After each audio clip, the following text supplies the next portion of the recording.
Hello guys, welcome to back study house channels. आज हम Flamingo book की fifth poems a road sides stand जिसके authors है Robert Frost की पोएम्स करने वाले हैं। अगर आप हमारे चैनल्स में न्यू हैं तो प्लीज़ सब्सक्राइब कर दें, वीडियो को एंड तक देखें। अगर पसंद आती है तो प्लीज़ लाइक कर लें और इसको ज़्यादा से ज़्यादा शेयर करें। तो देरी किस बात की, फटाफट से स्टार्ट करते हैं। हमारे रॉबर्ट फॉरेस्ट जिसके हैं राइटर और इसके पोएम्स का नाम है arrowed sides stand. Let's go. The little old house was out with a little new sheds in front at the edge of the road where the traffic sped. Speds का मतलब होता है तेजी। एक छोटा पुराना घर जिसके साथ एक नया छप्पर सड़क के किनारे पर था जहाँ से वह ट्रैफिक तेजी से जाती थी। A roadside stand that too pathetically played, मतलब पैथेटिकली का मतलब होता है दयनीयता। फिर वे कहते हैं हमारे रॉबर्ट फ्रॉस्ट ऑथर्स कि एक सड़क के किनारे पर स्टैंड था जो इतना दयनीय रूप से आग्रह करता था, अर्थात जो उसमें बैठा हुआ दुकानदार कुछ खरीदने के लिए आग्रह कर रहा था, मतलब कि जो दुकानदार बैठा था वो आग्रह करता था। It would not be fairs to stay for a dole of bread. फिर वे कहते हैं कि यह इतना कहना सही नहीं होगा कि वह एक रोटी के भीख मांग रहा था। But for sums of the money the cash whose flow supports the flower of cities from sinking and breathing faint। breathing का मतलब होता है कि मध्यम मध्यम पढ़ना, मतलब कि मध्यम मतलब बीच वाले पढ़ना। फिर वे कहते हैं कि परंतु वह कुछ पैसे को उम्मीद कर रहा था कि वह नकद व पैसा जो शहर के फूलों को मुरझाने से बचाता है। मतलब यह है कि वह आदमी शहर के लोगों से अपने स्टैंड पर रुक कर थोड़ा सा पैसा खर्च करने का आग्रह करता था। एक मिनट।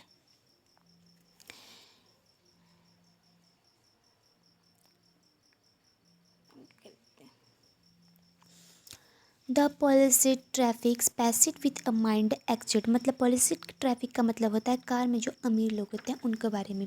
फिर वे कहते हैं कि चमचमाते ट्रैफिक के आगे ध्यान रखते हुए भागी जा रही थी कार, जो है वो कार में आदमी जो होते हैं वो जल्दी जा रहे थे। और if evers aside a moment then out of starts at having the landscapes married with the atlas point of things that with and turned wrong and as turned wrong offered for sales wield bearise in wooden quoits। quoits का मतलब होता है बर्तन और married का मतलब होता है नष्ट करना।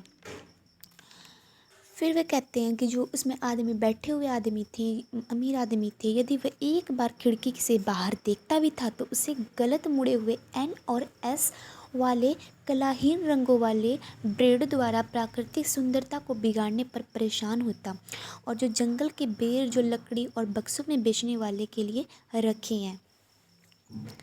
फिर नेक्स्ट है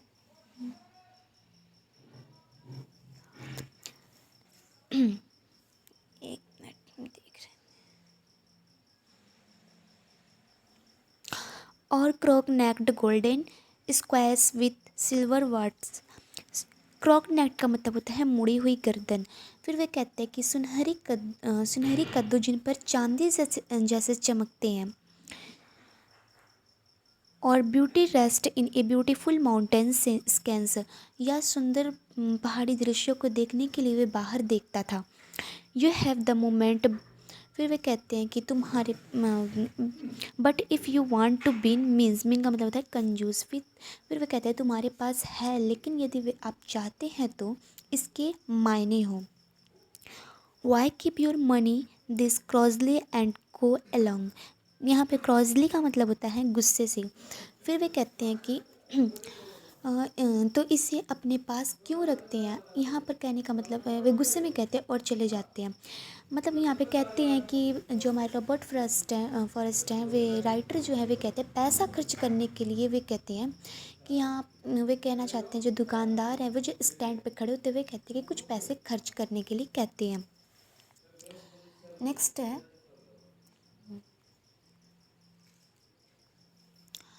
the hurt to the secondary wouldn't it not be my complaint so much as the trusting sorrows of what is unswayed, यहाँ पर हर्ट का मतलब होता है नुकसान।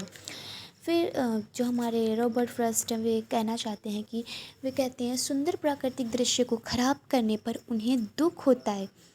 और फिर वे कहते हैं यह मेरी शिकायत नहीं होगी, लेकिन मुझे दुख होगा कि उनके अनकहित दुख पर होगा जो विश्वसनीय है, मतलब कि विश्वास है।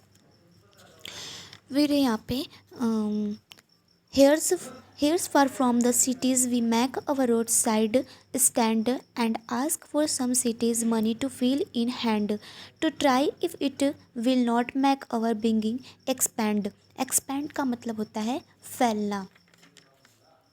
फिर कहते हैं कि यहाँ हम शहर से दूर सड़क के किनारे अपनी छोटी दुकान बनाते हैं और शहर के कुछ पैसों को अपने हाथों में महसूस करने के लिए मांगते हैं। मतलब कहने का अर्थ है कि शहर के जो लोगों का सामान है वो बेचना चाहते हैं। फिर वे कहते हैं and give us the life of the moving pictures promise that the party in powers is said to be keeping from us. फिर वे कहते हैं यह कोशिश करना चाहते हैं कि हमारी संख्या न बढ़े, मतलब कि है कि गरीब न बढ़े, गरीबी हमारी है वो न बढ़े, और हमें जो जीवन है हमें ऐसा जीवन दो जैसे कि कोई चलचित्र में वादा किया गया था। और ऐसा कहा जाता है कि सत्तारूढ़ पार्टी वह जीवन में हमें नहीं दे रही है। नेक्स्ट है it is in the news that all this pitiful kin, यहाँ कीन का मतलब होता है रिश्तेदार, are to be bought out and mercifully grated into lives in village. Mercifully का मतलब होता है दया से, और गैथरेट का मतलब होता है इकट्ठे हुए। फिर वे कहते हैं यह समाचार है उन दयनीय बंधुत्व को, अर्थात उनकी ज़मीन को खरीदा जाना चाहिए, और इन दया करके गाँवों से next to the theatre and the stores. फिर वे कहते हैं सिनेमा घर के पास और स्टोर के पास बसा दिया जाता है। Where's they were not have to thinking for the themselves any more. फिर वे कहते हैं कि और जहाँ उनके अपने बारे में और नहीं सोचना पड़ेगा, उनको और अपने बारे में बिल्कुल भी सोचना नहीं पड़ेगा।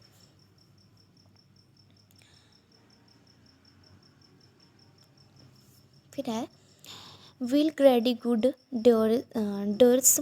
फिर वे कहते हैं कि जबकि लालची भला करने वाले लोग जो लालची होते हैं और जो भला करने वाले लोग होते हैं बेनिफिसेंट्स बेस ऑफ प्रे।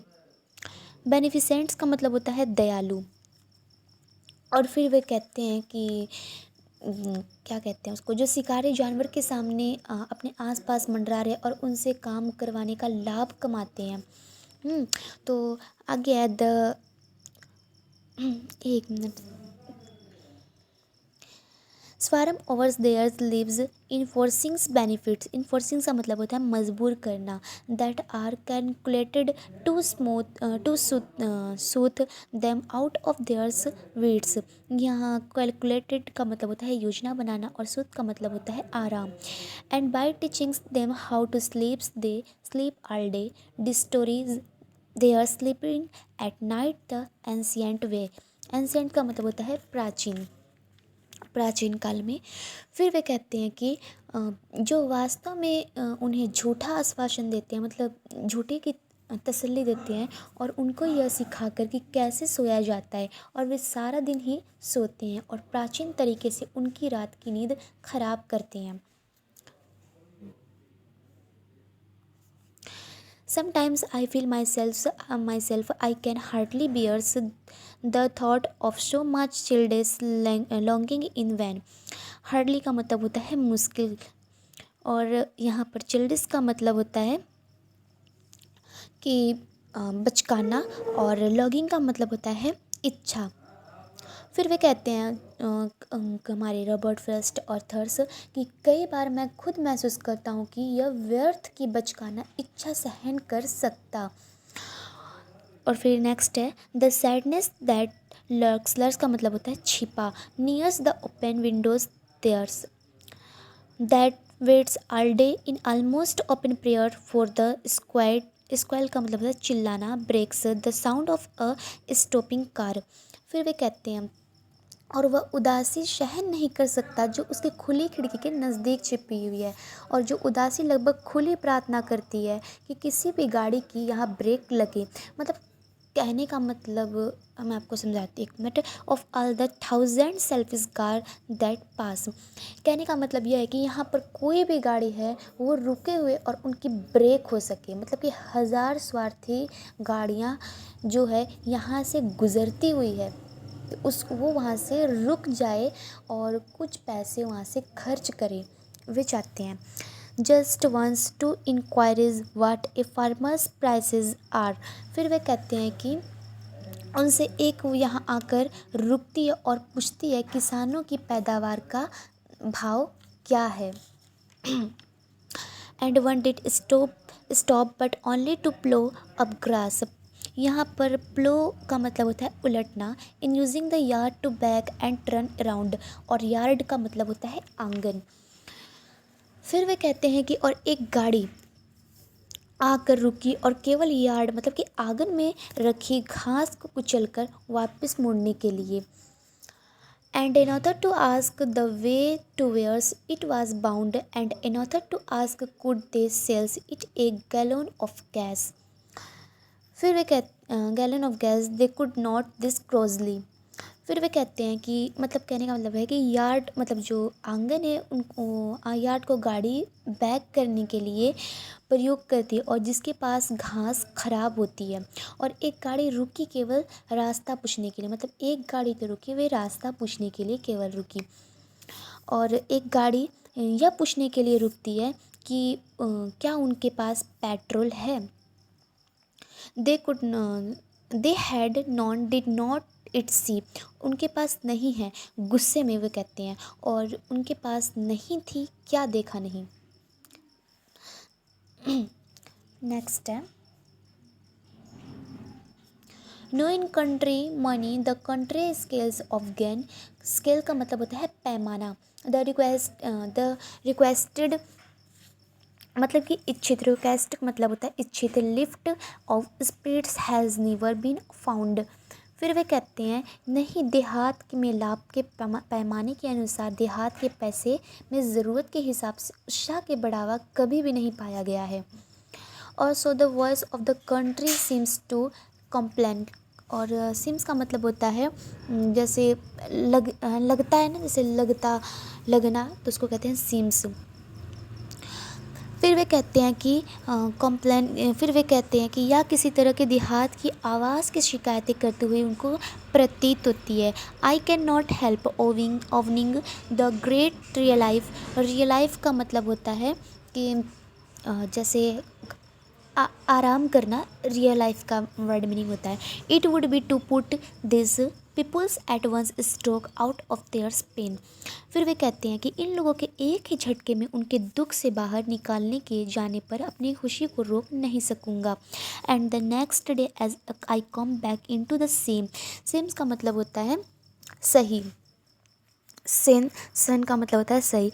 फिर वे कहते हैं कि इन लोगों के लिए झटके में दुख से बाहर निकलने की अपनी खुशी को नहीं रोकूंगा, मतलब कि उनकी मृत्यु ही इनकी गरीबी का अंत है। मतलब ये कभी अमीर नहीं होंगे, इनके जो गाड़ी इतने बैठे हुए अमीर लोग जाते हुए इनसे कुछ खरीदेंगे नहीं, और इनकी जो हैसियत है उतनी ही रहेगी, तो इनकी गरीबी में ही इनका अंत होगा।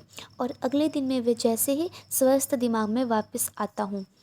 I wonder how I could like you to come to me and offer to put me gently out of my pain। फिर मैं सोचूंगा कि आप मेरे पास आएँ और इसी प्रकार मेरे दर्द को भी दूर करें। आई होप सो गाइस आपको समझ में आ गया होगा। मैंने आपको वर्ड मीनिंग के साथ इम्पॉर्टेंट और इस पोएम्स की भी इंग्लिश टू हिंदी एक्सप्लेन करा दी है। सो प्लीज़ गाइस, अगर हमारा चैनल आपको पसंद आता है तो लाइक कर ले, अगर हमारे वीडियो में आप न्यू हैं हमारे चैनल्स में तो सब्सक्राइब कर ले, और अपने फ्रेंड्स के साथ ज़्यादा से ज़्यादा हमारी वीडियो को शेयर करें। Thank you so much watching this video. Next video मिलते हैं, इतने के लिए बाय बाय।